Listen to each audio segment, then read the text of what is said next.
Drugs.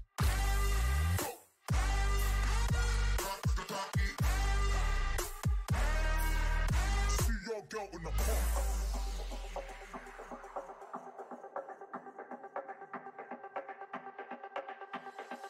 System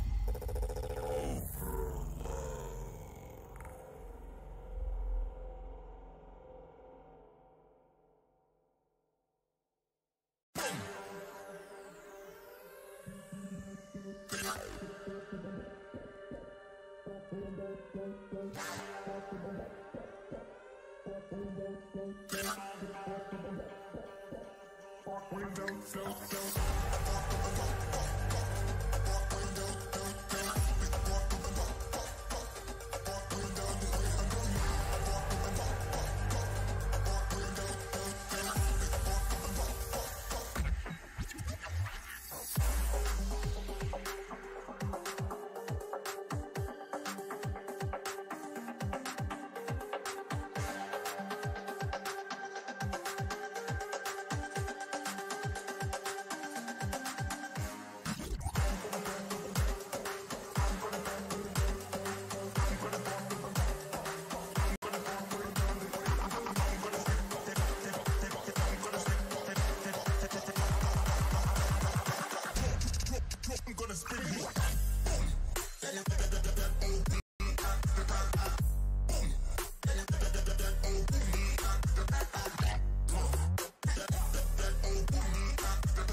This is Sean Malley, and you're watching Full-Time MMA. Don't be a bagel biting, bagel bitch boy, bagel bitch back. What is going on, Full-Time family? We've got quite a bit to talk about. I see McBeeb is still on the screen. Oh, there I am.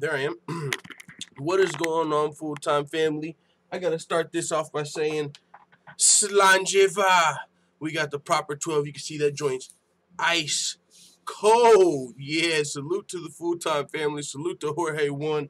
We got the proper 12 on deck for the show just in case any crazy shit happens. Who knows? We might have a fucking call for an emergency shot. I don't know. I'm just kidding. But no, we're definitely going to have that on deck for the UFC 229 fight companion. So make sure you tune into that. But for today's show, we've got quite a few news topics today. We're only going to be live for about an hour 15, hour and a half today. But I got some good news, guys. I got some work for the rest of this week, so that's dope. But we got some news to talk about, some things I really want to dive into and talk about. Of course, we'll chop it up with you guys, the Full-Time family. And then we got a few other just probably less popular but still interesting topics coming up after the Simp segment. But if you look to the left of your screen, you see there's only a little over 10 days left until McGregor versus Khabib, which is likely going to be the biggest UFC card of all time. But before that, we've actually got to show some love to Bellator but goddamn, they got a stacked card coming up this weekend, Saturday, September 29th, headlined by Gegard Mousasi versus Rory McDonald, champion versus champ super fight. That's going to be insane. It's a completely stacked card, though. You got Rampage Jackson versus Wanderlei Silva 4. Rampage Jackson looking to even up the series. He knocked out Wanderlei in their most recent fight, which was 10 years ago. But before that, Wanderlei had knocked out Rampage twice. So with that being said, that fight's going down in the co-main event. We got Douglas Lima versus Andrei Koreshkov kicking off the Bellator Welterweight Grand Prix. Winner of that whole tournament becomes the champion. Rory McDonald, the champion, is in the tournament. MVP versus Daly is in the tournament. I mean, it's Ed Ruth versus Neiman Gracie. I mean, it's just a stacked tournament, man. Welterweight tournament over there in Bellator. And it kicks off this Saturday with Douglas Lima versus Andrei Koreshkov. That's not all. You've also got Aaron Pico taking on Leandro Higo. Holy smokes, what a jump in competition for the young prospect Aaron Pico. Aaron Pico might be the greatest prospect of all time as far as MMA is concerned. That's what he's being billed as because he came up from a young age wrestling and a Golden Gloves boxer, and he had the goal of becoming an MMA fighter. So he's been training all of the skills since a young age. That's why he's so highly touted. That's why he's so good. He lost his very first professional fight, but it was in Madison Square Garden, had all the eyes on him, and he fought a very tough opponent who was like 8-2 in his UFC debut. Since then, he's knocked out each opponent in the first round with body punches, and Aaron Pico has looked amazing. Now he's going to be taking on former bantamweight title challenger Leandro Higo. I love this matchup because Leandro Higo is one of the best fighters in Bellator's bantamweight division, but he's coming up to featherweight to fight Pico here. So Pico's got great wrestling, great boxing. It's a winnable fight for him. And anywhere that Leandro Higo might have an advantage in skill, I think Aaron Pico can kind of make the fight even that much, even though in his inexperience with his wrestling and his size in this fight. So with that being said, this is a pretty even matchup, even though Leandro Higo has a lot more experience and we know where his skills lie. Trains with the Pitbull Brothers, 18-4 professional record, fought for the Bellator bantamweight title. And Aaron Pico's fighting him, man. This is a tough fight for Aaron Pico. Can't wait for that. And then also on the main event, we got Kerry Melendez of the Scrap Pack taking on Dakota Zimmerman. And this is kind of a joke because I'm not 100% sure. I don't even know if we can find out this information. But what do you guys think of when you hear fucking Zimmerman? George Zimmerman, right? I was like, wait, I was going to make the joke on my predictions, like no relation. But I looked into it and I was like, wait, are they related? I don't know. I don't think so. But I just say that because, and before I sound stupid, where did that Trayvon Martin thing? It wasn't Ferguson, right? Missouri.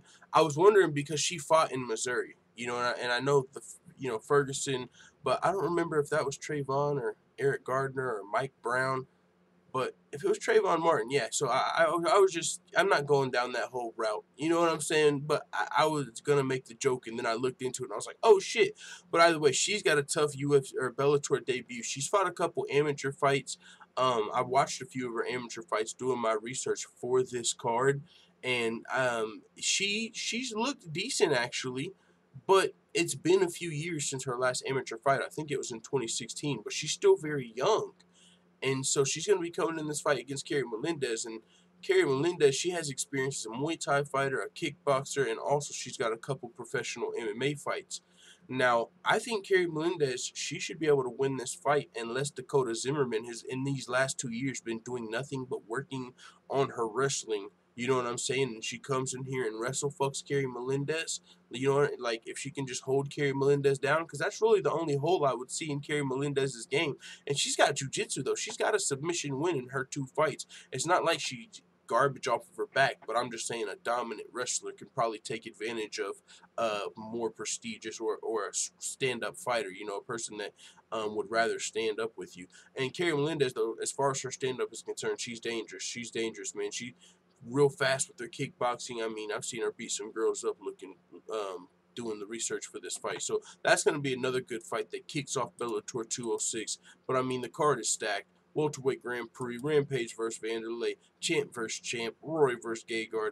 That's coming up this Saturday. So with that being said, let's pull up the chat, see who's all in the building, give some shout-outs before we get into this news.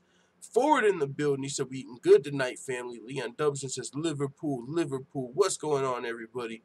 Mr. Perfect in the building, Charismatic Lemon, Mr. Perfect 2005, what's going on? Leon Dubson in the building, Cam Murphy, what's going on, sister? Webb's PK Vid says, what up, full-time family? Benji, Roy versus Gegard is the real deal, best 170 fighters in the world. Well, this is the thing. They're fighting at 185. Gegard's one of the best 185ers in the world. But yeah, man, they're both 2 of the best in the world in their respective divisions. Pinhead says, I'm a Bellator boy. Bellator. I'm repping Bellator. Hey, that would have probably been a good way to start off the show. I mean, if we're going to be talking about Bellator, right? We'll probably run that on the commercial, because I'm actually gonna have to go put this back in the freezer, because I don't want it to just, you know, be cold and then hot and then cold and then hot and then cold. So I'm gonna put this back in the freezer midway through the show. So with that being said, man, it's a great time, great cards coming up. We still don't have a main event for Madison Square Garden, UFC 230. According to Ariel Helwani, the UFC is in a mad scramble right now, and they found themselves in this position so many times now. UFC 222, we had Cyborg versus Kaya because Holloway and Edgar fell through, so they needed a main event. Called up Cyborg. All right, we're going to feed you this chick from fucking Invicta. Boom, she did it. But that was a mad scramble for a main event. UFC 226, Iaquinta had to step up and fight in the main event after the whole Dolly scenario. They had to get in a mad scramble to put together Al Iaquinta, take him out of a fight, and put the number 10th ranked guy against Khabib, because there was really no one else on the card. The card was disintegrated after the Dolly madness, so there was a situation there. UFC 228, we had to put Darren Till in a fight against Tyron Woodley, get his 0 taken, because we were trying to fucking mad scramble for a main event. Valentina Shevchenko and Nico Montano was on the card, but the UFC wanted 2 main events, either that, or maybe they weren't super confident in Nico Montano's ability, because either way, could you imagine if the UFC made Valentina versus Nico the main event, and they didn't book Till versus Woodley, and fucking Nico pulled out? UFC 228 could have been canceled. And so they had to get another main event for UFC 228, and it ended up being Woodley versus Till. But that was a mad scramble.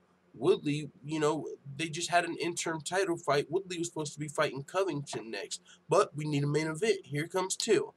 Okay, another mad scramble. So here we are at UFC 230 again in a mad scramble for a main event.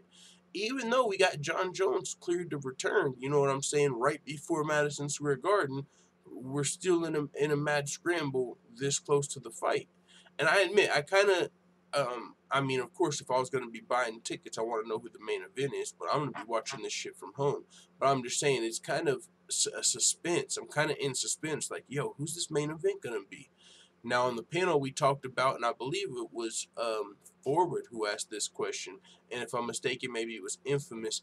But they said, "What do you think about Nate Diaz versus Dustin Poirier promoted to the main event for the 165-pound title?" And interestingly enough, in Ariel Helwani's tweet today, he mentioned that he proposed that same question. He said, the UFC's in a mad scramble to find a main event. We're going to talk about this. And then he asked, what do you guys think about Diaz versus Poirier for the 165 title? So maybe they're listening to the panel, guys. No, I'm sure there's a lot of people that probably thought about that as well, groupthink. But I'm just saying, Mystic full-time family. But with that being said, Khabib MMA in the building. What's going on, Khabib MMA?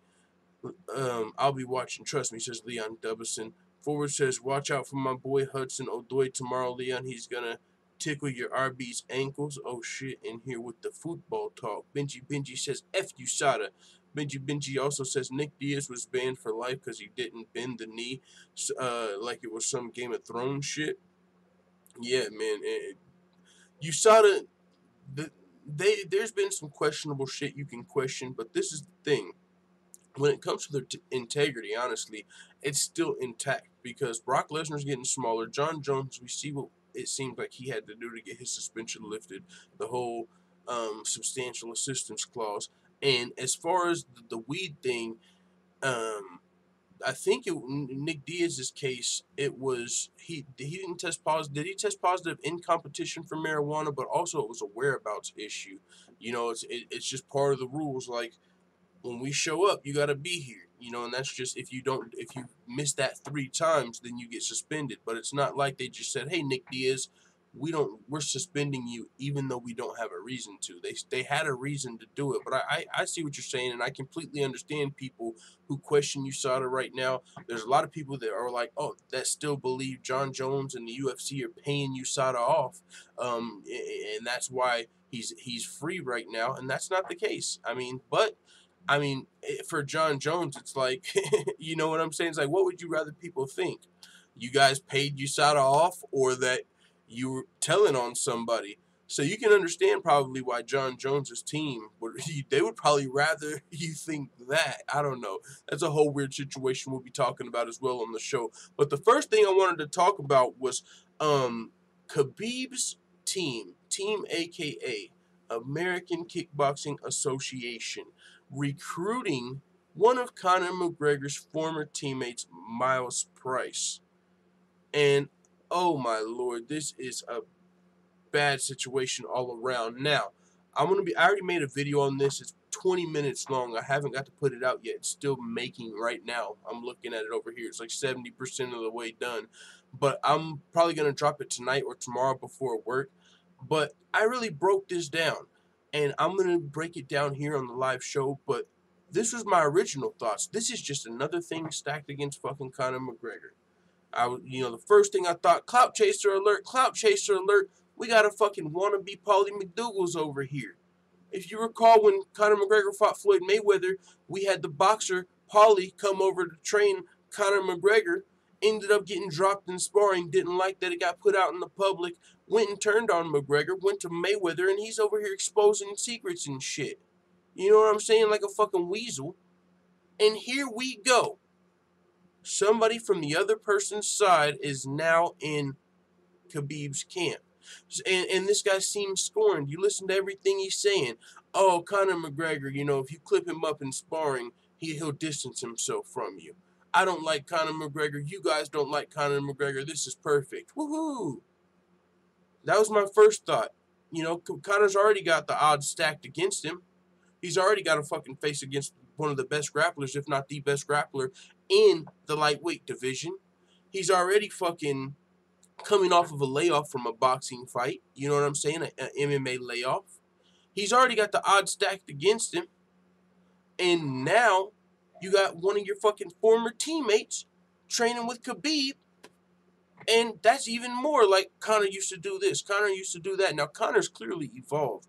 That was one thing that was Conor's saving grace to my mind. Conor has evolved since fighting with this dude. This dude used to spar with Conor McGregor back when he looked like this. Conor was still young. He was in Cage Warriors. Conor McGregor is a lot better today than he was in Cage Warriors. Now, do you still probably know some shit? Yeah. But this dude is no Conor McGregor. This dude ain't as good as Conor McGregor. He probably ain't no fucking brown belt, and he ain't knocking motherfuckers out. As a matter of fact, I got his record right here. He's 10-7. So I got a question to AKA for bringing this dude in. First of all, even if it was to get some secrets of the trade on Conor McGregor's team, why, like, what do you think he's gonna give you? He's not Conor. He ain't hitting like Conor. What is he gonna fucking tell you? Conor McGregor's fucking lunch habits? What the fuck does this dude know about Conor McGregor's training today? He's not. So I mean, so I really bring him in all you want. I don't know how much that's gonna help you for this McGregor fight, even though he used to train with him. And I got to thinking a little more. I said, you know what? McGregor's team is too smart for this, man. And also, they're really, they really put an emphasis on loyalty. And no, this dude doesn't train out of SBG. But if you really go train with Khabib leading up to this fight, motherfucker, I wish you would come back to Ireland. You think they want your traitor weasel ass back over there in any gym if you're really going to train with Khabib like this and because you're scorned that you ain't McGregor? What's going on? Or is it because you're trying to get a fight with another Irish guy, so you're like, oh, I want to fight one of McGregor's teammates, so my best way is to go fucking join the enemy, Khabib's team, and give him some rounds for McGregor. But you know what I think this is? I think this is fucking chess, not checkers. I think this is chess, not checkers. I think somebody from Ireland, and I think Khabib, this motherfucker has the wool over AKA's eyes. He's got the wool over Javier Mendez's eyes. He's got the wool over Khabib's manager, Ali Abdelaziz. He's got the wool over his eyes, and he's got the wool over Khabib's eyes. And now this Irish motherfucker is in there getting legit rounds in with Khabib. He's training with Khabib. And I'm going to read everything he's saying. It's a whole lot. But he's fucking all over Khabib. Oh my God, I train with Khabib. Conor's got no chance. Khabib is so ferocious. He's got so much aggression. His cardio is so good. Oh my God, Khabib is so good. When I train with Khabib, it's unlike anyone I've ever trained with. But what that tells me is he's getting rounds in with Khabib. Say whatever the fuck you want to say. I think he's got the wool over all these motherfuckers' eyes. This dude is a spy. Chess, not checkers. This motherfucker's leaving AKA with his bumps and bruises, going home, open up his laptop, motherfucking going to SPG.com/motherfucking forum/thread/Kavanaugh and motherfucking saying Khabib always dips to his left, and when he dips to his left, that's the perfect time to hit him with the right. And when he dips for the right, that's an even better time to hit him with the motherfucking left. This dude is a legit spy, dog. McGregor's team is playing chess, and AKA let this motherfucker in. Are you crazy? I get it. This motherfucker don't like McGregor. We don't like McGregor. Okay, you want to be a part of AKA? I tell you what, we'll let you in after this camp. Reminds me of Cerrone versus Perry. Mike Perry, you want to come join Winklejohn? Okay, after this camp. I'll be goddamned if my teammates are going to be training with you and giving you information on me.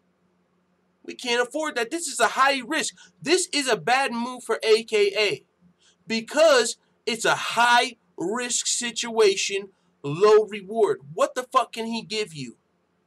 Conor McGregor's old address, an old picture of Conor McGregor back in Cage Warriors? What knowledge can this dude who don't even train with SBG anymore give you on McGregor today?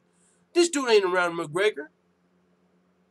There's no reward in that. Just because you just want someone else that doesn't like McGregor in the gym, what is he going to give you? Conor McGregor used to eat blueberries and celery. We don't know. You don't know what he's eating today, motherfucker. You don't train with him no more. So what can he bring to your camp? An Irish accent to motivate you to fucking smash? It's a high risk, low reward situation. But I'll tell you what he can. The harm he can do. He's got eyes on your whole motherfucking squad. He knows when you train, when you eat. He knows your tendencies. He's getting rounds in with Khabib. That's a direct. Ireland has a direct line to AKA right now. That's what I see in all of this. This shit is deep, y'all. This shit is deeper than rap. But we've been knowing that. That's why this fight, October 6th, is going to be that much crazier. But yeah, man. You guys tell me what you think about this former SBG fighter, Myles Price. And you know what's crazy? Kind of like Paulie Maladouglas. Paulie, look, and this is just a coincidence. Paulie's initials are PM. This motherfucker's poly reverse MP. I'm just saying, it's a coincidence. Of course, these motherfuckers are the weeds was going from camp to camp to camp. This motherfucker can't be trusted, though. He lets you know he's a snake off tops. What are you doing in AKA with Khabib right now, dog? McGregor's team is playing chess, not checkers. But here's some of the shit he had to say. I'll be honest with you, I never really got on well with Conor in the gym because me and Conor sparred a lot. At the time, Conor was taking fights at lightweight. I understand the hierarchy within gyms. Even here in AKA, you have heated spars, but afterwards we shake each other's hands. We talk about what we can work on and develop as training partners or as a team. Basically, with Conor, he's quite narcissistic. He'll see you as competition. He's not very nice to be around in the gym. If you're giving him hard spars, he won't see you as a friend after a while. So he's saying, I was giving him some, if you give Conor hard spars, if you go too hard on him, he distances himself from you. Conor, so that's, you kind of see his motive for maybe coming over here if you're a fucking sheep getting the wool pulled over your eyes. Like, hey, you can imagine him pitching that to AKA, going up, knocking on the door, going in. Hey, what's up, guys? Hey, what's up, guys? With the Irish accent and shit. Yeah, I'm here to train with Khabib. I don't like Conor. I used to train with Conor McGregor. I'm here to train with Khabib and shit. Yeah, man, he used to fucking at the gym. He used to, I used to beat him up in the gym, and for that he distanced himself from me. So now I want to take it out on their asses. I'm on your side now. All right, come on in. We would love your help. What's your record? 10-7. Come on in. Oh, you're gonna be awesome for this camp. No, but this dude continued, man. The fucking weasel. He said, "Of course, I got a lot of looks, but I'm the type of guy that can see things from an outside perspective. I have good self-awareness. I expect it to happen before I went in, regardless of what was said between me and Javier Mendez about coming over and where I come from. The guys on the team were obviously going to be suspicious." So he's pointing out, there are guys in the gym that are suspicious of me, but I'm in here training every day. They know I'm good. He said it wasn't actually awkward. I went in and they were piss-taking more than anything else. Even the Dagestanis, even now when I walk into the gym, they're saying, "SBG, McGregor team, what's up?" It's crazy. We train with each other on a daily basis, so they know the crack. They know I'm not going over there to spy on them. So they crack jokes. "Oh, look, it's McGregor's boy." They're joking. Man, that's true. I ain't training with you, dude. Come back on October 7th. You can come over here October 7th and we can be best buds. We can be like this. You can come over here and fucking train at AKA all you want on October 7th. We're going to start your AKA trial membership package deal on October 7th. But you can't even step foot on the block until October 7th.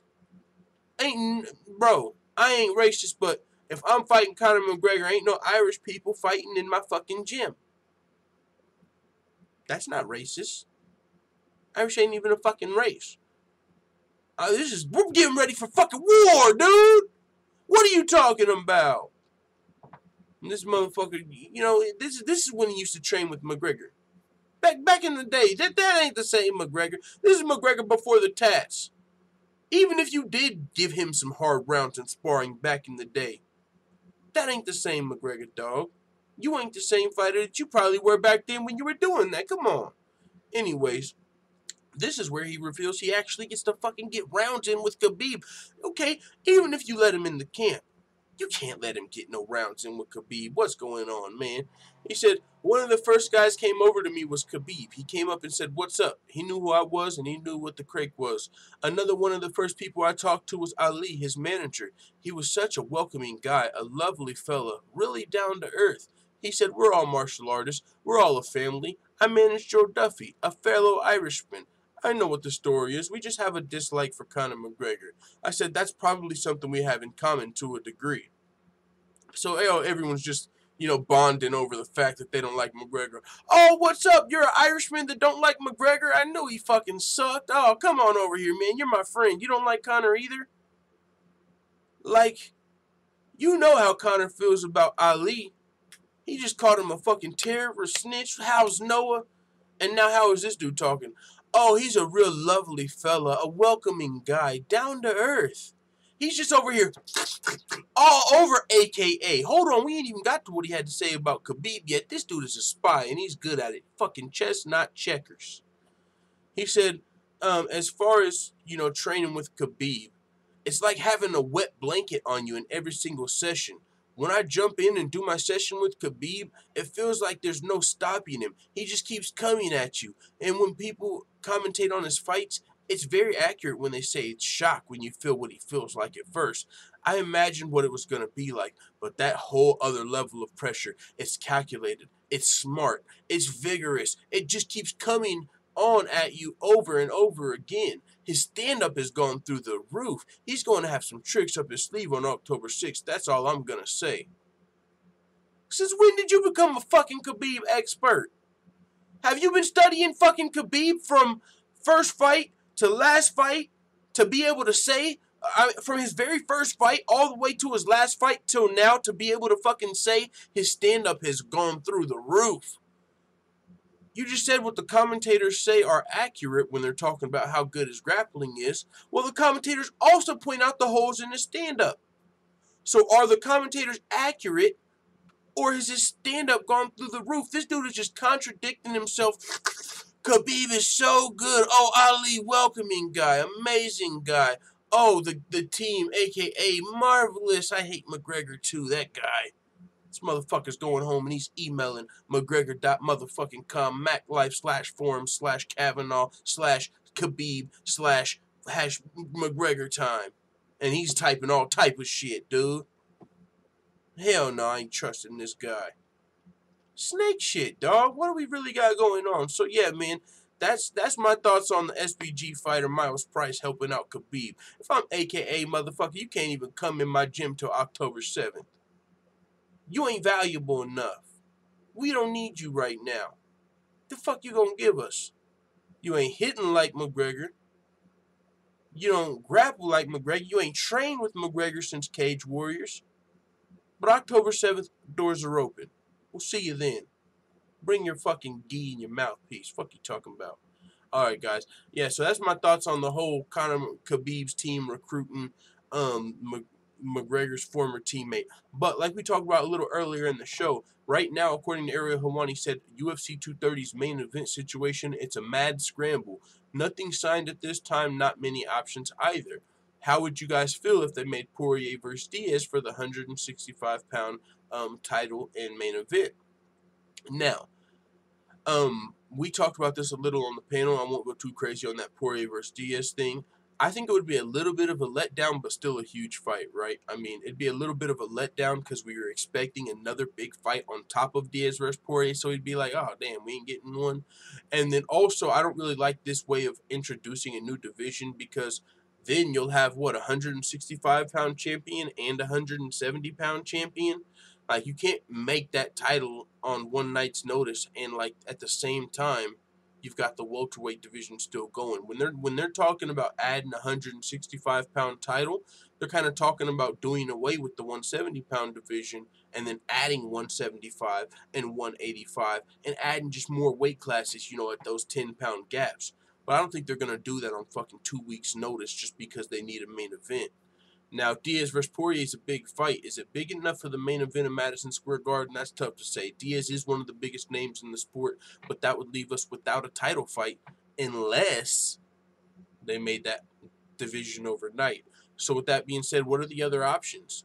Jon Jones was recently got that 15-month suspension, yeah, because it was 4 years, got the 33 months taken off. So he's eligible to come back right in time for Madison Square Garden. And with that being said, who would his opponent be? Now, Dana White and others have said that it's not going to be Jon Jones, and I don't really get that. If it's a fucking mad scramble, you got your fucking Jon Jones right there. If it's a fucking mad scramble, like, Jon Jones is ready. Like, boom. Gustafsson's willing to fight him, like, it's a mad scramble, but hopefully we can get something involving Jon Jones. He's from New York. He's back in perfect time. In a perfect world, it would be Jon Jones versus Daniel Cormier. But DC might not want this fight on that time frame. He might want to fight Brock first. You know, he don't want to risk his Brock fighting Jon Jones probably. But that's a perfect world, because if they did fight right now, it'd be for the heavyweight title at a new division, and the winner would get to fight Brock. So for us, that'd be better. But if you're DC, you're like, fuck that. I'll fight him after Brock. So it might not be DC. There's a couple other options. Gustafsson. Now, what would that be for? An interim, maybe an interim light heavyweight title? That's a possibility. Jones versus Gus for the interim light heavyweight title. But then, you know, what goes on with DC at light heavyweight? Because DC's healthy. So, I mean, to not have him fight would kind of be unfortunate, because he's the champ right now. If he's, what's he going to do? Like, let's say Jon Jones beats Gustafsson, right? And becomes the interim light heavyweight champ. Excuse me. Well, then, what happens next? Does Jon Jones and DC fight at light heavyweight to unify the belt? I thought they were going to fight at heavyweight. I kind of want to see the fight at heavyweight. So if they fight for that interim light heavyweight strap, that would be interesting. But one fight that I actually would like to see, but the problem is it's not for a title, but it's still big enough. I don't give a damn if it's for a title. Jon Jones versus Stipe Miocic. Headline in Madison Square Garden. Now, there wouldn't be a title fight, but you got Jon Jones and Nate Diaz. We're still selling pay-per-views. Come on.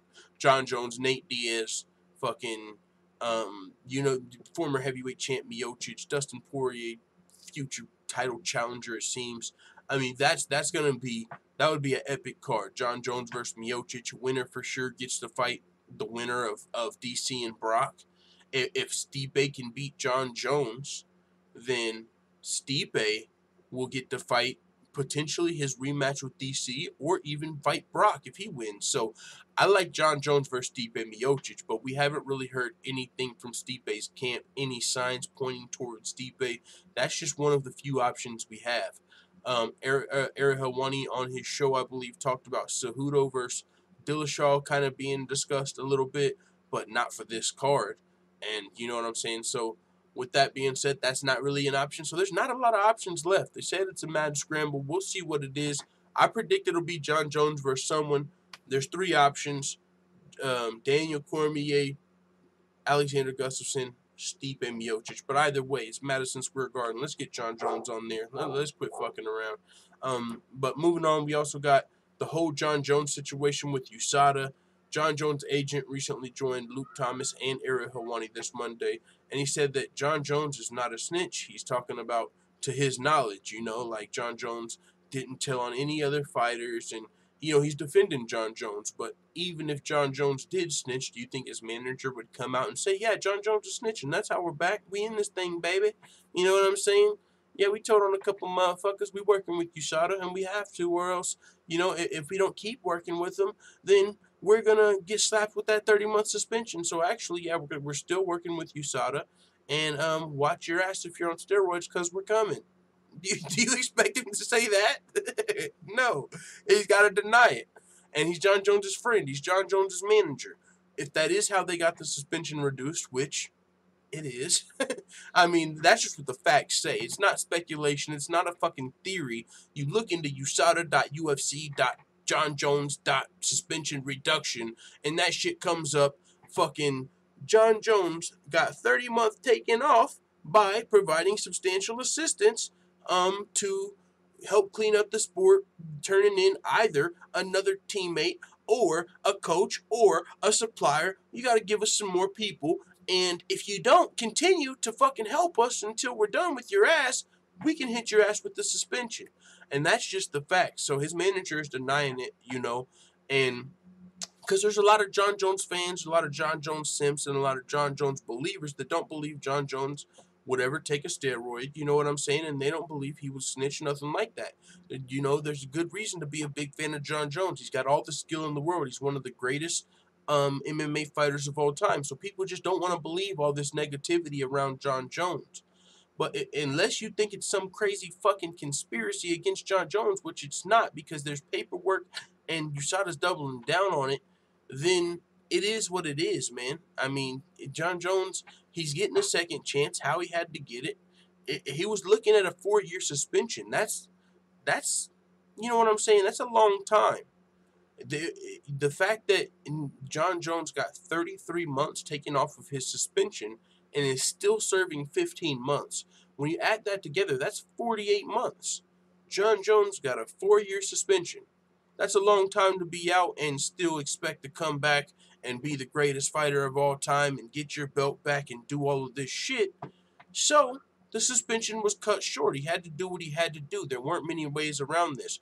And as much as his agent is denying it, USADA's coming out and they're responding to the claims, you know, because people are questioning their integrity, and USADA doesn't want their integrity questioned. And that's honestly, I'm honestly, as a fan, I'm glad that USADA's integrity is intact.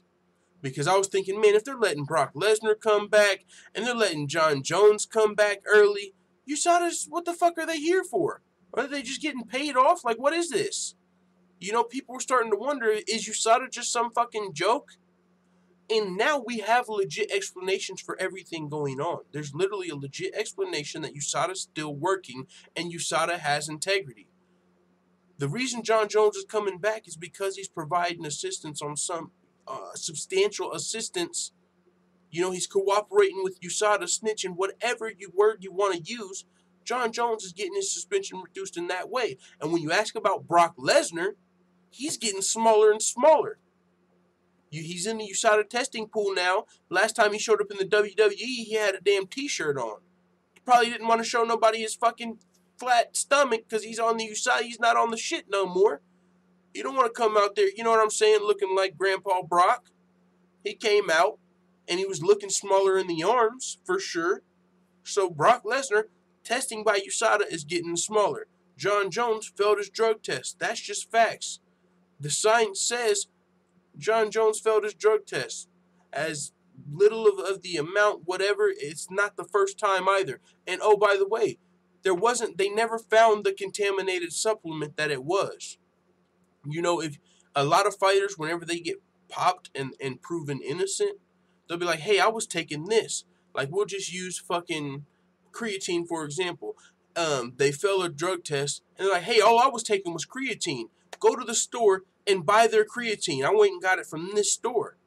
USADA will go to that store, buy the creatine, test it, and if it's contaminated, they'll say, oh, you're innocent. All of these bottles of creatine from this store were contaminated, so you couldn't have known that. You just bought your normal shit, and it was contaminated because they had shitty labs. That wasn't your fault. You're back. Well, Jon Jones gave him 14 fucking creatines, and they never found a contaminated supplement. They were just throwing shit at the wall and hoping to stick, and when it came back that none of them worked, like, they were just throwing shit at the wall, like, here, try creatine. Here, try my fucking Alpha Brain. Here, try my fucking, you know what I'm saying? My workout powder. Like, here, try my fucking, here, try my fish oil. You know what I'm saying?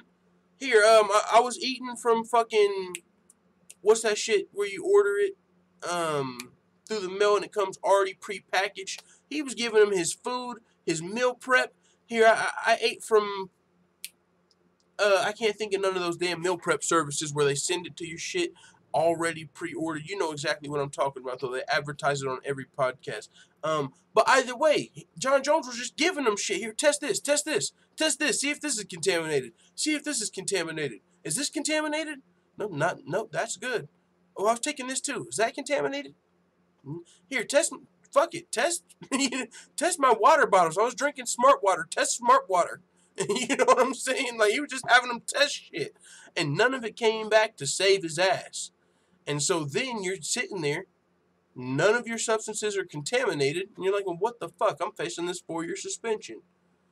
There's only one other way out of it. Well, John, let me tell you about this 10.6.1 right here.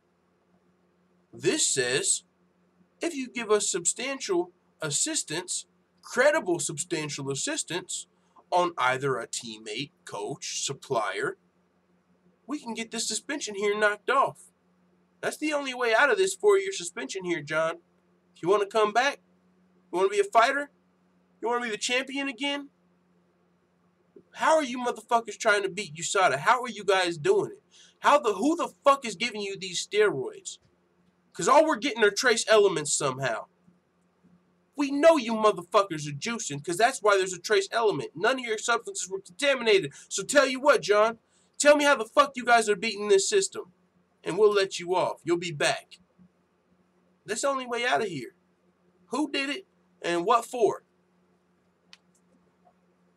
All right, we'll see you when we see you. And John, let me tell you this. You've got to continue giving us this credible, substantial assistance until we feel like it's enough, or you're still going to be getting slapped with 30-month suspensions, with that 30-month suspension. You know, we don't know the details. We don't know who he had to tell on. We don't know nothing like that. We don't know if he already did it. We don't know if he still has to do it. But I will admit this. It does make it a lot fucking harder to fucking snitch on somebody if it's out in the public, right? Like, if you're a fucking drug dealer and you get caught and you got to flip on a bigger drug dealer, if when you get caught, they come out and say, hey, everybody, this guy's got a fucking snitch. You know what I'm saying? He's got a snitch. He's got to find a bigger drug dealer. You know what I'm saying? And it's out in the public and it makes news. Hey, everybody, this guy got fucking caught selling drugs and now he's got to snitch on somebody. It's going to make it harder to fucking tell on someone because they all know what's coming. I'm not doing no business with you, dog. I'm not doing no business with you. I ain't selling you shit. I just saw on the news you got to fucking tell on somebody. So that does kind of make it harder. So I don't know how this is going to play out. But USADA did come out and respond to his manager's claims today.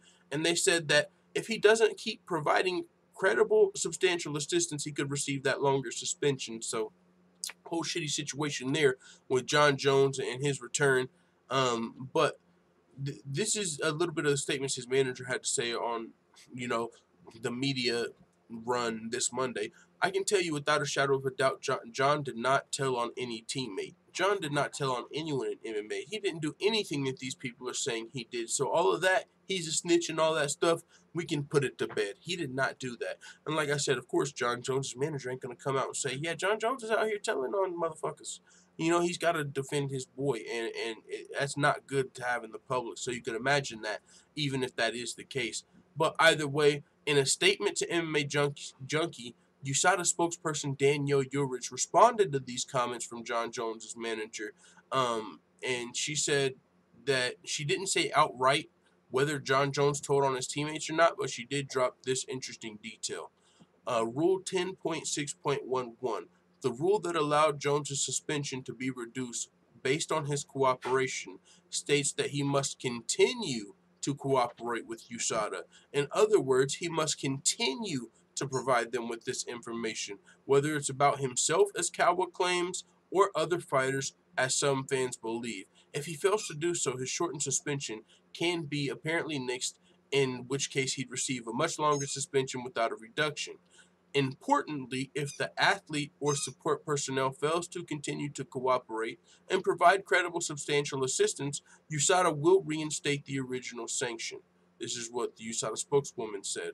These rules set out in 10.6.1 are crystal clear, and if they're not met, an individual would not be considered for a reduction based on substantial assistance. So that means, to me, all the fans, the investigative reporters and journalists that read that 10.6.1 and deduced the fact that Jon Jones has to tell on somebody, because that's what it says, she says the rules are crystal clear. So what you're reading is what you're getting. Now, Jon Jones' manager said, you know, it might just be he has to tell on himself. And it's like, no, that's not how it works. You don't fucking get caught doing something bad. Like, let's say fucking you, we'll just use the same example. Let's say you're selling fucking drugs, right? You don't get caught selling drugs. And then they're like, all right, now tell us how much drugs you've really sold and we'll let you out. No, they're like, we want bigger fish. You know what I'm saying? Like, that's not how it works. It's not like, all right, now tell on yourself. Now that we caught you, we expect you to tell on yourself and we're all good.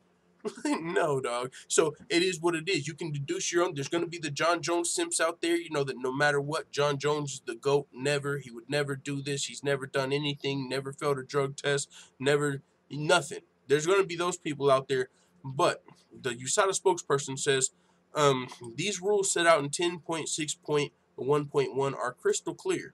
So, if, you know, what you're reading is what you're getting. So with that being said, it's time for the middle of the show. But first, we're gonna pull up the group chat before we move on to the simp segment. We got Leon Dubson in the building. Benji says USADA gives punishment for GNC supplements and weed at a higher degree than real steroids. Forward says, with all due respect, I asked the question in a friendly manner. I'll rise above blocking because I'm not obnoxious at the greatest Daniel Cormier. The greatest Daniel Cormier in the building. What's going on? Not here to debate obnoxious moderators. I'm here for the stream. Oh, snaps in here. We got a fucking debate going on and shit. Jorge says, who's the real snitch? Ali for snitching on terrorists or Jones for snitching on fighters? And that's something I just saw, like, I think Dylan Dennis.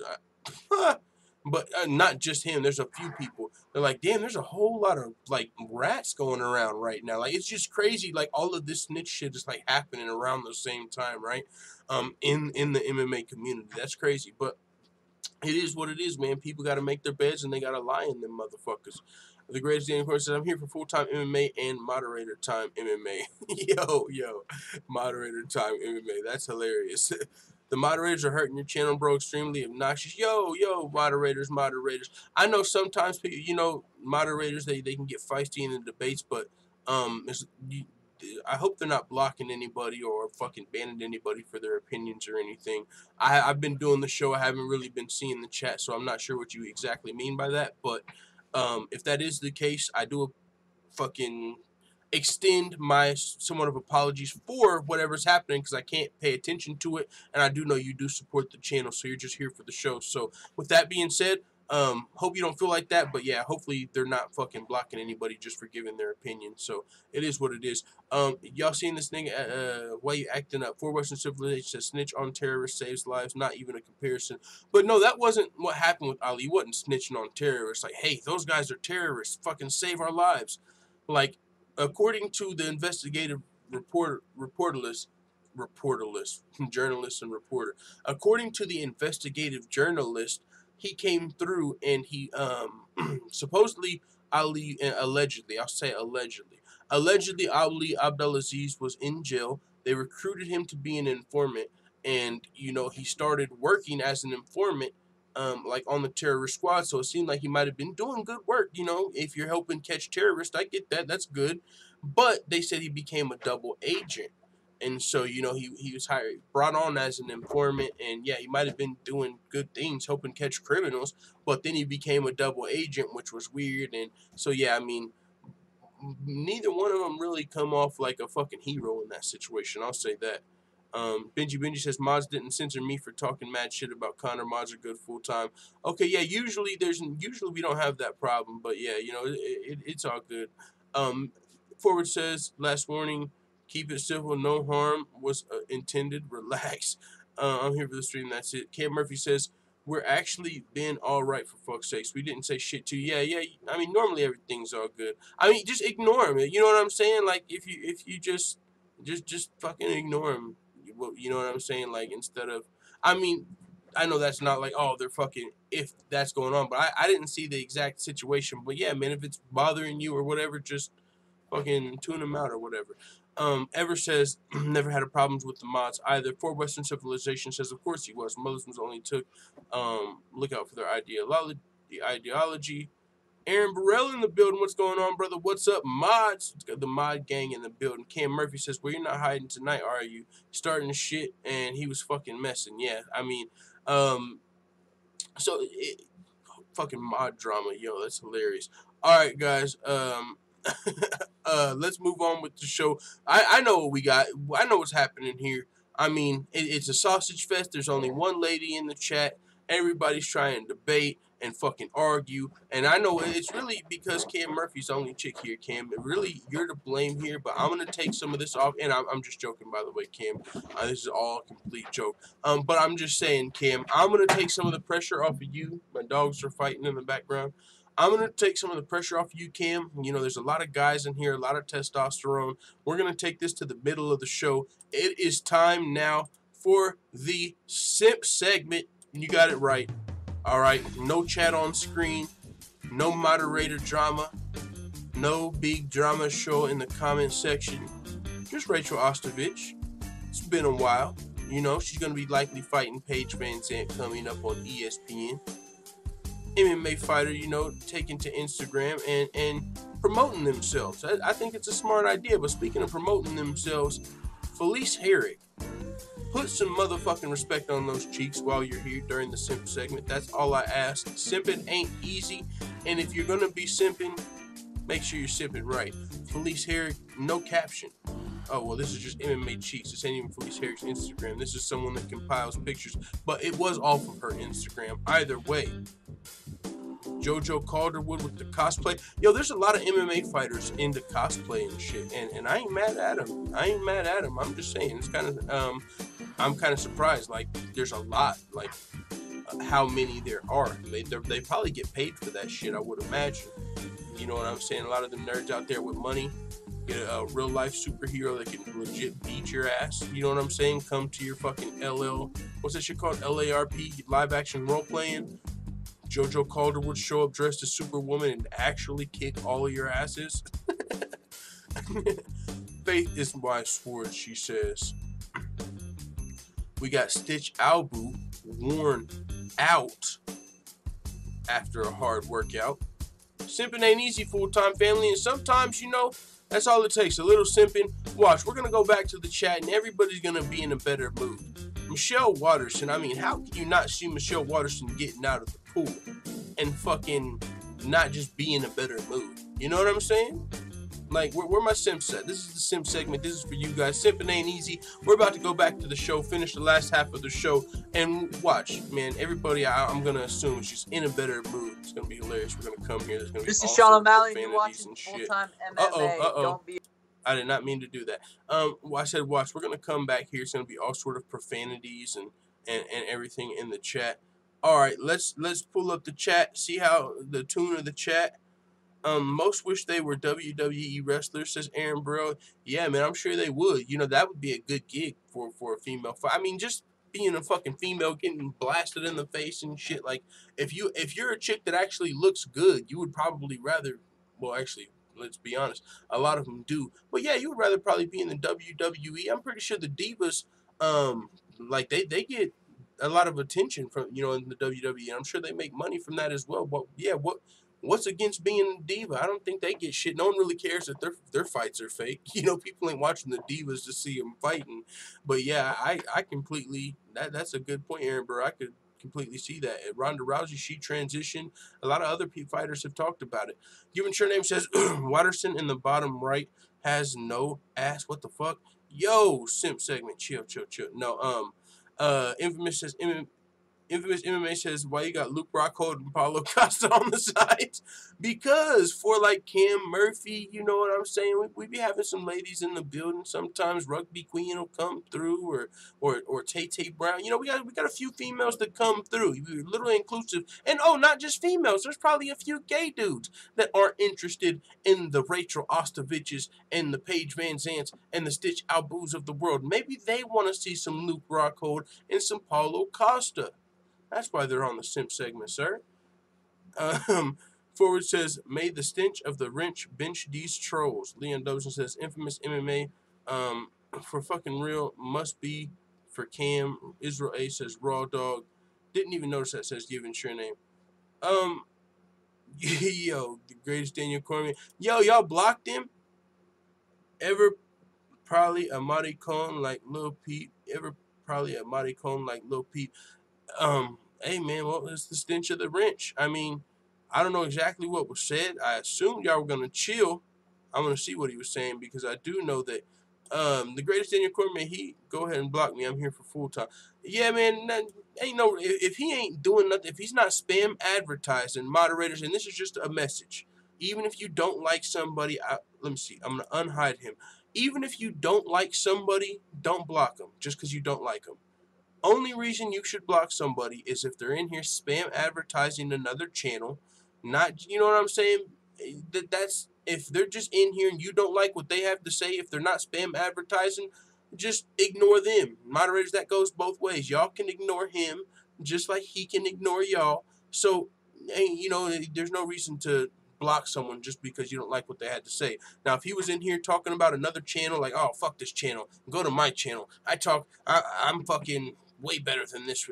My channel, or something like that, or they're spamming profanities or doing something crazy, you can block them, but you don't just block them just because they're like, I'm here for the show, not you guys. You know what I'm saying? It ain't that serious. So, yeah, fucking, it is what it is. I was hoping the simp segment would take care of that. But yeah, somebody blocked him. That's honestly kind of some bullshit. I'm not gonna lie. And I say that you guys might not know, but I do know the greatest Daniel Cormier has supported the channel. He's kind of newer to the channel, but he's been here in the chat. He's supported through the super chat in the past multiple times, and he wasn't saying anything crazy in the chat. He wasn't. I didn't see him saying, "Yo, fuck you, you fucking faggot, block me, bitch." He just said, "Hey, I'm here for full time. Block me if you want." He's here for the show, so don't just abuse the power just because you're like, oh, you think I won't? You think I won't? I got the rich, motherfucker. You know, chill. He got timed out third time he came with the Mighty Cone remark. So I mean, I don't care. Like, you know what I'm saying? Like, he said Mighty Cone. Like, what did he fucking say? Like, fuck you, Mighty Cone. I mean, either way, like, what? Do you not like the word Mighty Cone? Like, are we the UFC now censoring motherfuckers to say that word? I don't know. I don't think you should block somebody for that. I think that's a little ridiculous at times. You know what I'm saying? It works both ways. Just ignore his ass. But hey, you know what I'm saying? If somebody's in here, and like I said, if they're repeatedly just fucking insulting everybody, they're not talking MMA, then fine, block them. If they're just being fucking asshats like that and insulting people, but not, I don't think I saw him blocked, not just timed out. I had to unhide him. It wasn't, you know what I'm saying? So it's all good. I don't know who blocked him, but it's not that serious. Moderators acting like hall monitors, says EBS Rock. Yeah, man, I unblocked him, so it's all good. He says, I support the show. So yeah, man, if you guys don't like what he's saying, don't respond to him, respond to the rest of the chat, and you know, it's all good. But the simp segment's over. Still had a little bit of testosterone floating around, I guess you could call it that, in this sausage fest that is an MMA show. But it's all good, guys, because we still love you, full-time family. With that being said, let's get to the rest of the show. I only got about 30 minutes. But like I said, I got good news. The shows are going to be in the daytime for the rest of the week because I got shifts. Motherfucking, that's just always a good time when you get work. But with that being said, Bellator's coming up this weekend. UFC 229 is next. Come on, guys. We should be talking about MMA, not who the fucking has the biggest dick in the chat. I see what's going on. Forward says at the end of the day, it ain't that deep. The show must go on. Dutch Style Black Cloud says the chat trying to beat PC. I know. Yeah, we got fucking, damn, man. We got fucking, can't say Mighty Cone in the chat. I didn't know that was a chat rule.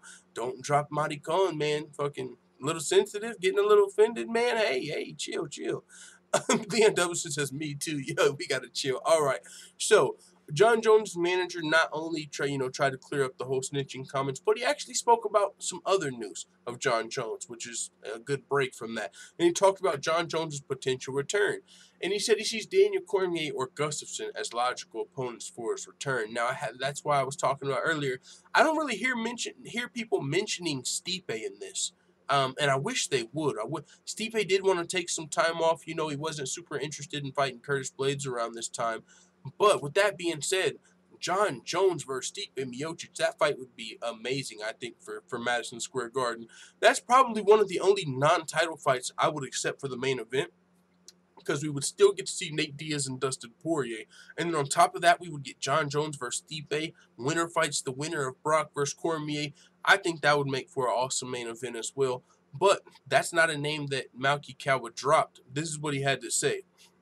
He said, I think Jon would have a claim to that fight for the light heavyweight belt. If he doesn't, if DC decides to fight at light heavyweight before he fights Brock, then I think Jon versus DC. I think those are two logical options. I just don't know for sure which route they go. Jones wants his light heavyweight belt back. Daniel has both of them. Daniel's saying he's going to wait until he fights Brock, so I don't know what's going to happen. There's some things we're working out with the UFC, so there's some factors going into that. It has nothing to do with anyone telling us we can't. There's just some things that we've got an agreement on, and I don't think UFC 230 is going to happen. So with that being said, I will say this. When I was watching this interview live, and this is just me, I could be fucking wrong, but this is how I felt. I felt like this motherfucker knows something that we don't. and clearly he knows stuff that we don't. But as far as the Jon Jones fight, I felt like a kid whose family was trying to keep Christmas surprises from him. You know what I'm saying? Like, everybody knows what you got but you. And they're like, oh, no, we didn't even get nothing yet. Like, this is just going to be another fucking, you know what I'm saying? Like, and everyone's trying to keep the surprise from you. And it's like, you motherfuckers know something, don't you? Y'all just don't want me to know. Okay, I like surprises. You know what I'm saying? Like, that's how I feel like. Like, people know, but the UFC wants to keep it under wraps. They want to keep it a surprise. They want to announce it their way or whatever. So, I don't know who it's going to be, but as far as who's going to be the main event for Madison Square Garden, the suspense is real. With that being said, oh, shit, here you go. Yo, they ain't gotta block me because you will forward, you little girl. Yo, y'all just ignore each other with the motherfucking with the back and forth. It's not necessary. It's not necessary. But you guys are having fun. Hey, if you're having fun, by all means have fun. If you're having fun, by all means have fun. I know sometimes it's fun to go back and forth with somebody in a chat. You know, maybe you're trolling a little bit, having some fun. So if you're being entertained, be entertained. But I'm surprised you motherfuckers ain't ignoring each other by now. I see the emojis. Full-time, Mixon SA says full-time. I don't want to see Jones versus Stipe. Not interesting so much to me. We know what's going to happen. Do we? I don't. I mean, I guess I'm assuming you think Jon Jones is going to steamroll Stipe? Like, what? There's no way. Yeah, I don't know that. I mean, maybe Jon Jones in his prime, no USADA. We don't know how Jon Jones is going to look. We do remember the last time Jon Jones came back off of a hiatus when he fought OSP. He didn't look amazing. He didn't look amazing against OSP. And the only time he looked amazing since he fought OSP was against Daniel Cormier, and he failed that drug test. So we don't know how Jon Jones is going to look against DC. We don't know how he's going to look against Stipe. We don't know how Jon Jones would look against fucking OSP. We don't know how he's going to look. That's a question. But I'm just saying for a main event, I like that fight. Jon Jones at heavyweight, former heavyweight champion, and also Jon Jones from New York needs an opponent. I mean, that's a good pick. And I don't think it would be an interim title fight because DC just won the belt not too long ago. But you could have the winner of Jones versus Stipe fight, the winner of DC Lesnar. If Jones beats Stipe, then he fights the winner of DC Lesnar. If Stipe beats Jones, he can get his title rematch or he can fight Lesnar. I think that's like kind of like a little heavyweight four-man tournament in a little bit of a sense. Like, I'm down with that, but I hear you. You know what I'm saying? Maybe you feel like Jon Jones just murks Stipe. It's not even close, you know? Benji says that situation is sketchy. Grace Daniel Cormier in the building responding to Benji. Given Your Name says, I'd be down with Jones versus Stipe 100%. I kind of like that too, man. Yeah, me too, Given Your Name. Ford says, no one losing sweat over this troll. He's just embarrassing himself. Desktop Black Cloud says, is Jon Jones back in the USADA pool? Yeah, he said he never left. He's only been... Now, that's a whole nother, like, okay, what's going on? But, you know, that's just shit that is behind the scenes we may never know for whatever reason. But Jon Jones is in the USADA pool, and whenever we saw he was tested, he posted a Twitter update, and he was like, oh, by the way, I never left the USADA testing pool. But USADA has a website where you can check how many times each athlete has been tested this year. That was Jon Jones' first test this whole year. So you're telling me Jon Jones failed those drug tests? We never found which supplement it was, but we're still not testing him like this whole year? Like, why not? Until right before he comes back. So I don't really understand why Jon Jones didn't get only tested once, since he never left the testing pool. But that's facts. He never left the testing pool. So with that being said, we'll see what the main event for UFC 230 is. Can't be sure. I'm just hoping Jon Jones is in it. I'm just hoping Jon Jones is in the main event for UFC 230. That's all I'm saying. With that being said, moving to the next topic, Tyron Woodley says a fight with Conor McGregor makes sense if McGregor wins at UFC 229. And this is where we got to go, pump your brakes. Tyron Woodley, you were doing good. You were doing real good. Not talking about money fights, not talking about legacy fights. You were actually starting to win the fans over. So the second you start mentioning McGregor's name is the second the hate comes back. Oh, you want to fight McGregor? Why are you calling out the smaller guy? Oh, you just want a money fight. Why do you want a money fight? You think you deserve a fight with McGregor? You should just fight for the fucking #1 contender. Shut your fuck. You know it's coming. Skirt. Hold, pump the brakes, Woodley. You just dropped the mixtape, man. You know what I'm saying? You just dropped the mixtape. Let us get over that before you start talking about money fights. If you want the, you gotta accept this shit from Tyron Woodley slowly. Slowly. You can't get an overload of too much from Tyron Woodley. All right, we got the mixtape. We're still processing the mixtape. We're still processing, beat your ass, nigga, beat your ass. We're still processing that shit. And here you come talking about fighting McGregor, dog. I don't know if that's the fucking best idea, but this is what Tyron Woodley had to say. And even if he's right, he might be right. That ain't what people give a fuck about. Nobody gives a fuck if you're right. Knowing, yeah, of course we would want to see McGregor fight for a third belt. Of course it makes sense, but let McGregor say the shit, dog. That's all I'm saying. He said, I'll be there. I'll be working on the desk. I would think that if Khabib's really about that action and he's going to do what he says and he's going to be really tough for Conor to have any lead in that arm to throw that knockout punch in the 4th or 5th round. So I would say Khabib wins, but just for selfish purposes. If Conor wins, then the only fight that makes sense for him to fight is me. Try to get a third belt. And he said Conor wanted that smoke, then he realized he really didn't. I would smash him. He's too little. He's got one punch. What fighter have I ever fought that's been able to beat me with one tool? For my analyst hat, my mind says Khabib, my bank account and my legacy says Conor. I would take that fight in a heartbeat. So he's just saying, and he's got a good point, but too many headlines of Tyron Woodley talking about these money fights. I just know the fans ain't having that shit. So he does have a good point. Conor McGregor, all the belts. He wants all the belts, right? That's 170. The next logical belt for Conor McGregor is 170. He got 145. He got 155. What's next? 170. Now, does he want smoke with Woodley? That we'll never know. Maybe Woodley's stock isn't high enough. You know what I'm saying? Like GSP. But with that being said, Conor McGregor has said he wants all the belts, and being a 3-weight champion has never been done before.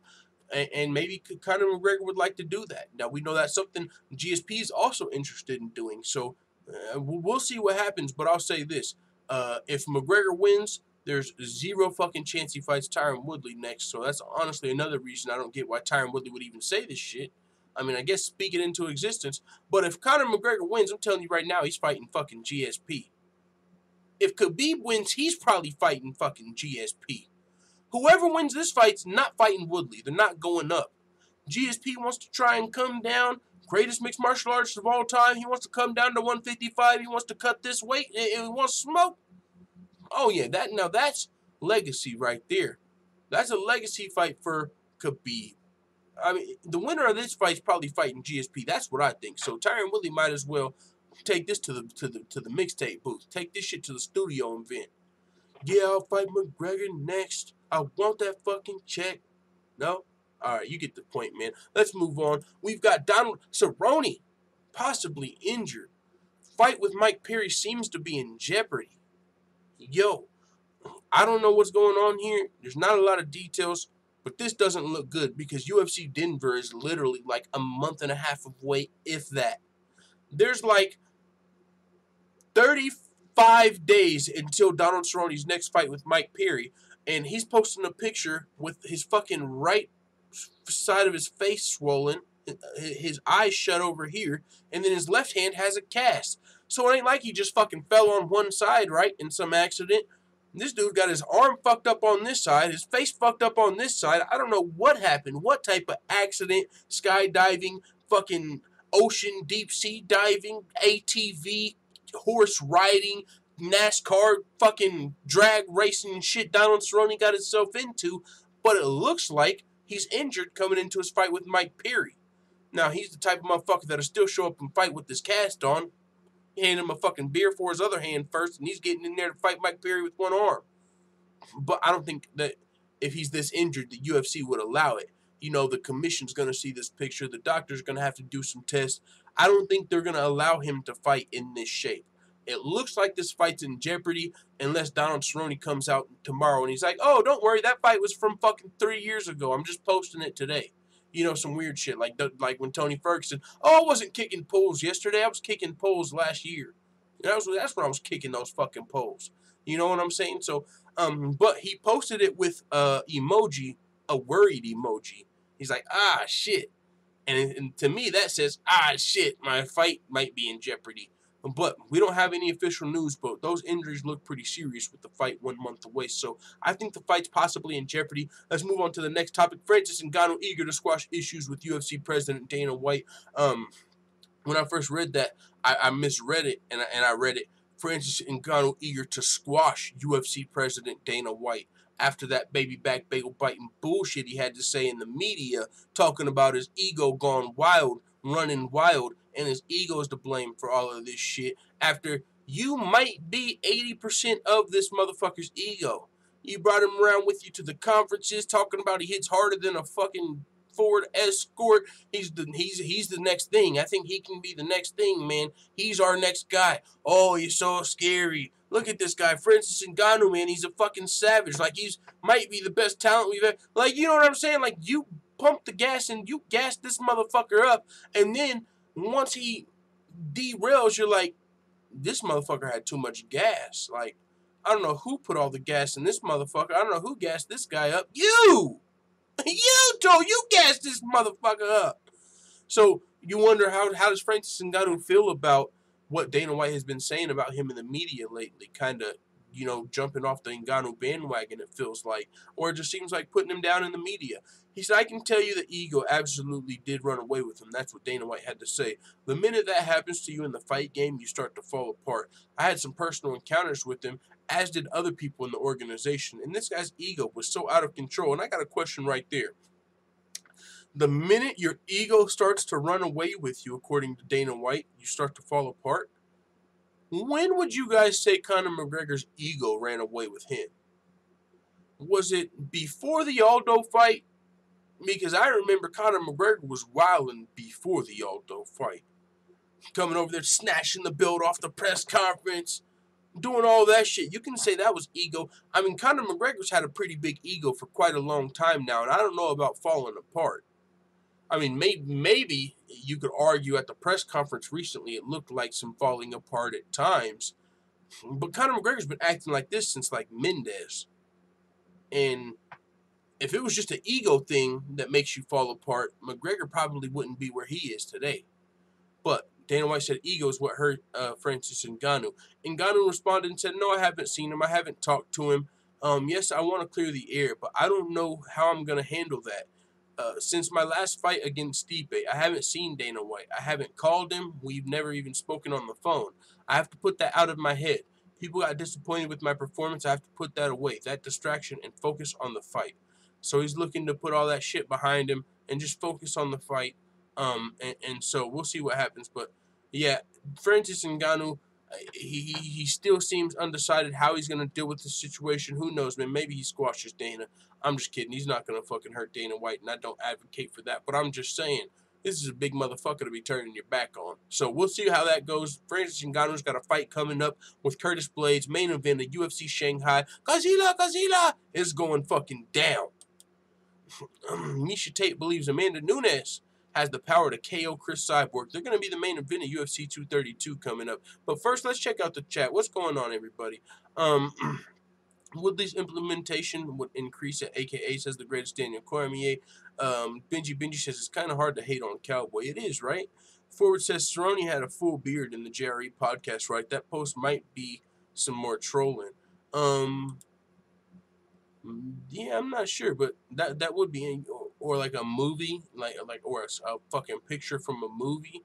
That could be some trolling, but I don't know. Maybe he shaved it up a little bit. He's got a little bit of a beard there, so yeah, I'm not sure exactly, but yeah, that's a good thing to point out. I have to go back and check that out. Cam Murphy says I'm kind of glad because Cowboy was emotional and angry going into this fight over this Perry shit. I agree too. I mean, this might be a convenient injury for Cerrone. You know what I'm saying? Because this was a setup. I feel like Donald Cerrone, this was a fucking setup. I feel like Jackson Wink was sabotaging his ass. not only were they training his opponent, but they were also pissing him off. That's not his A game. So I feel like Cerrone was walking into a fucking setup here. So if he is injured now to the fight, hey, good on him. Maybe they can fight a little bit later when he's more level-headed. For Western Civilization says, I'm sure he still eats really well, though. He's a Louisiana boy, says the greatest Daniel Cormier. Leon Doubleson says, well, even though it was a great financial move, Conor kind of escaped to that boxing match with Floyd. Yeah, but I mean, that was after both Diaz fights, after fucking Alvarez. I mean, you can say his ego ran away with him even before that. You know what I'm saying? But we'll move on to the next topic, though. We were on Miesha Tate believing Amanda Nunes has the power to KO Chris Cyborg. And yeah, she does. That's facts. I mean, if Chris Cyborg just sat there like a fucking punching machine and Amanda Nunes teed off on her ass, hell yeah, she could knock her out.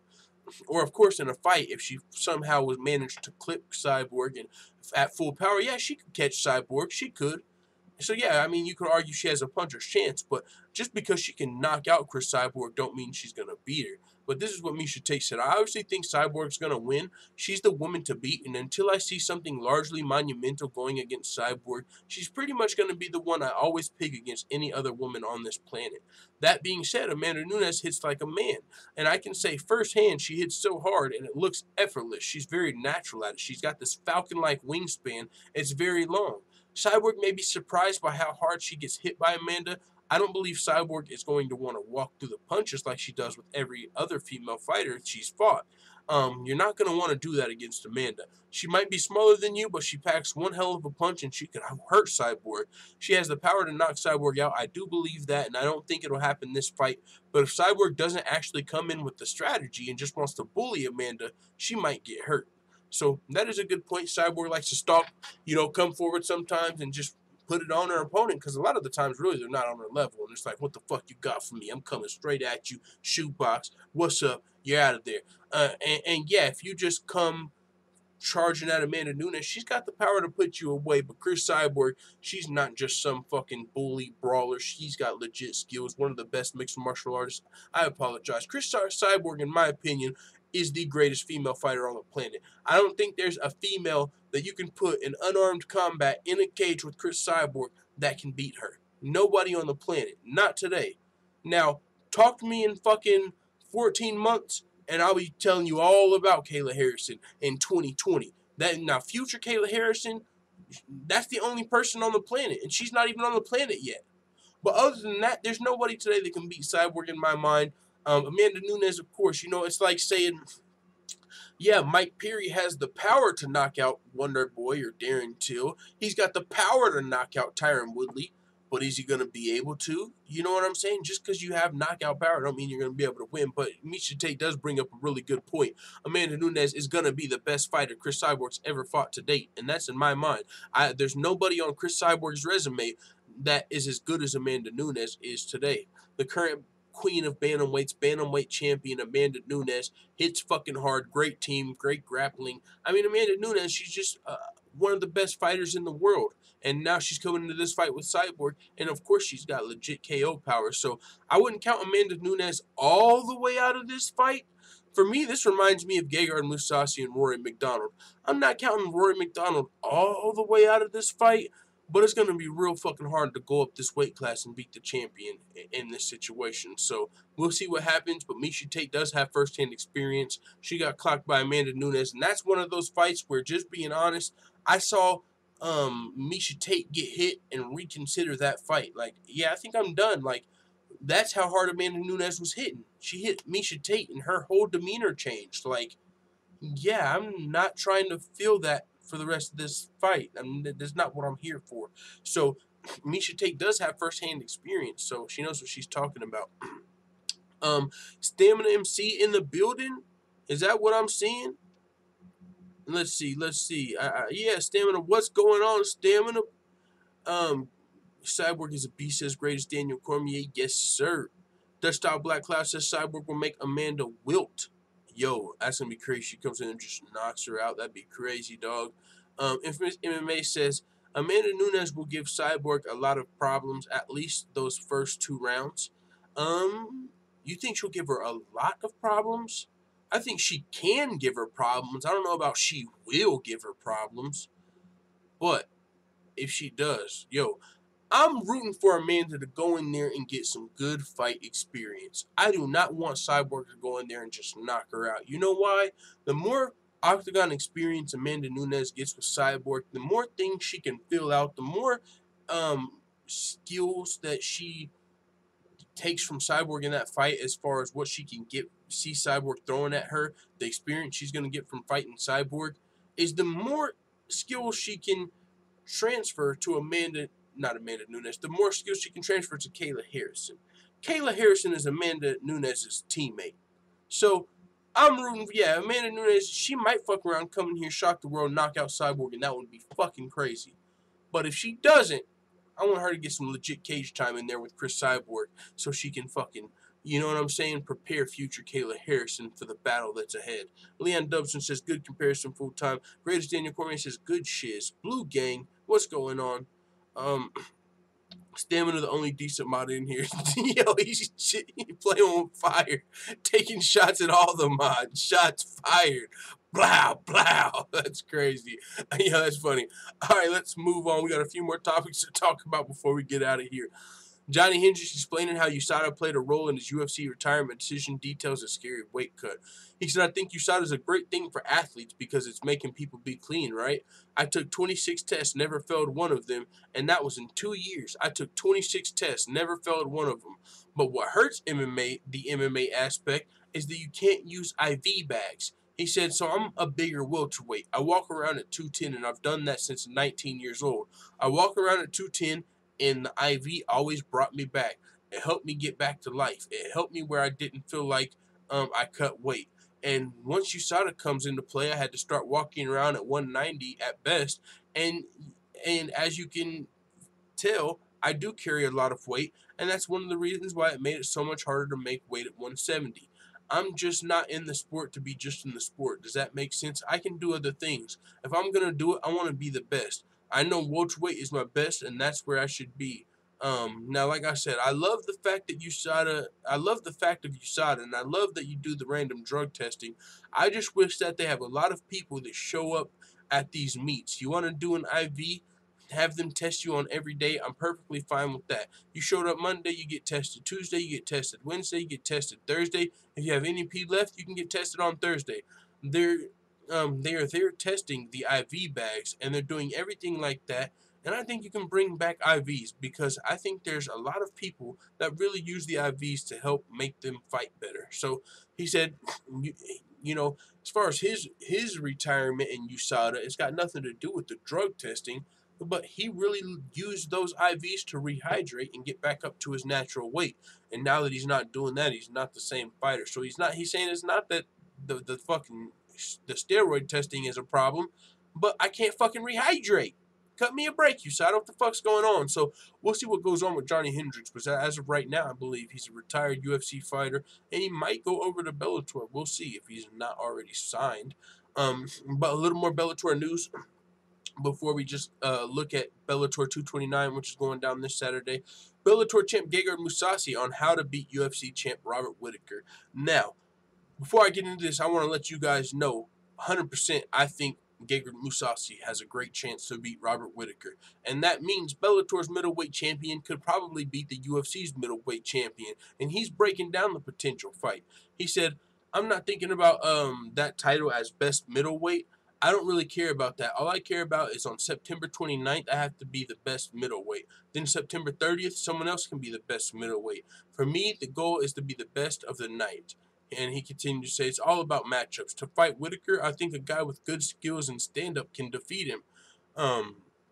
He said, I don't care about being the best or not, but on the 29th, I have to be the best. So he thinks, as far as Robert Whittaker, a guy with good stand-up skills is going to be the best match, you know, the hardest match for Robert Whittaker.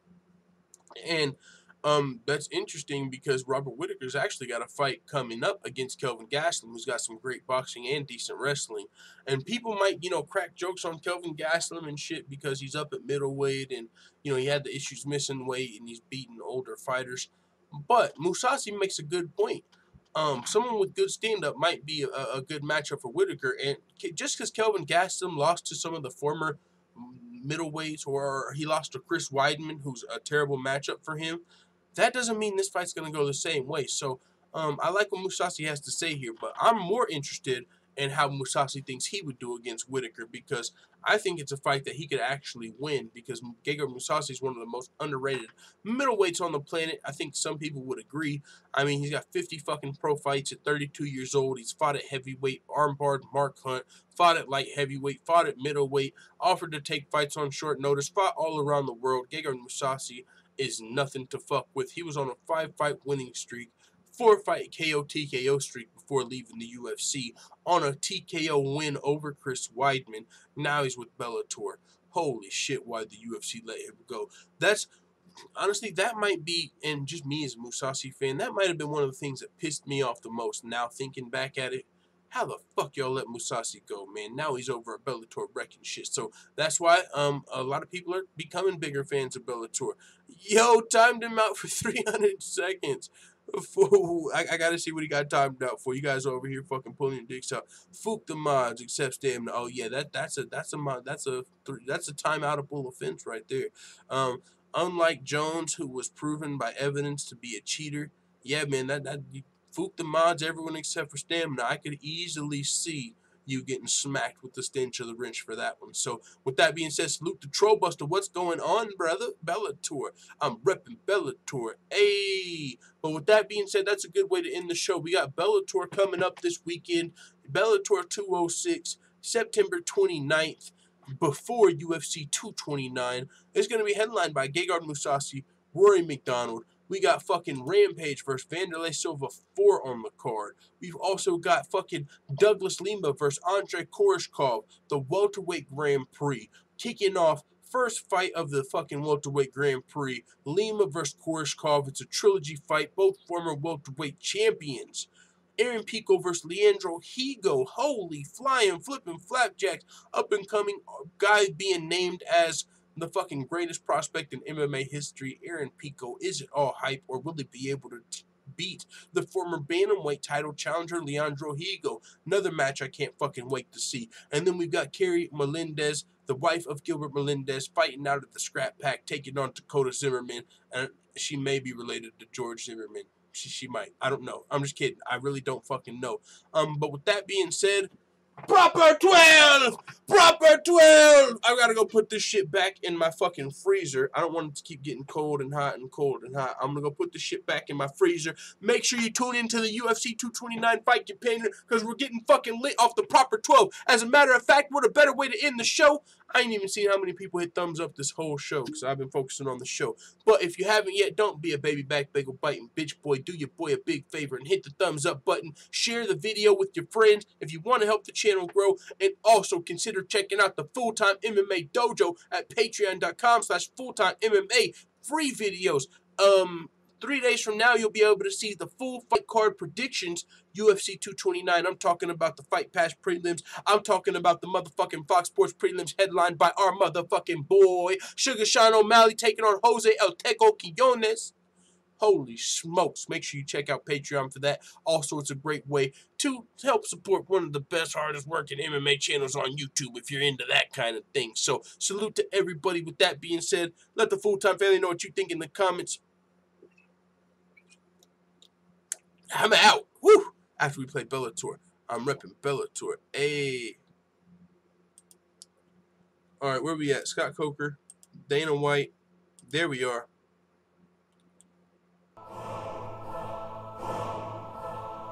Proper 12!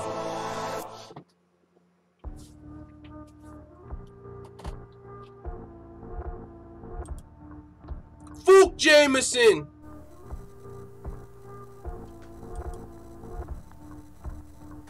Bellator, I'm reppin' Bellator, Bellator, Bellator. I'm reppin' Bellator, Bellator, Bellator. I'm reppin' Bellator, Bellator, Bellator. I'm reppin' Bellator. Look, Dana White, you found a fight. You said some shit that I ain't like about Bellator, so now it's time to back it up. Now grab the mic. You slap the fighters with the Reebok deal and treat them like some fools. I ask the fighters how the people feel, so people think I'm cool. Yeah, Scott Coker, baby, you ain't fucking with us. I'm like a stockbroker, baby, and I'm running it up. Go get your pot holders, baby, I'm like the oven to touch. And you can get Conor or Tony, Dana my Chandler, fucking him up. Whoa, whoa there, Scott. Whoa, what the fuck?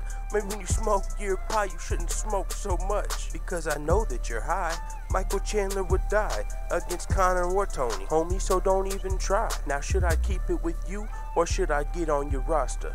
Even Jimmy Smith is just a roster imposter. You got James Gallagher, he just wanna be Conor. You got Rory McDonald only cause we didn't want him. You see, Scott Coker, me and you, we are not kosher. You're not a stockbroker, boy, you're a stockholder. What the fuck were you thinking, sending that shitty diss my way? You need to think before you diss. While you're at it, take these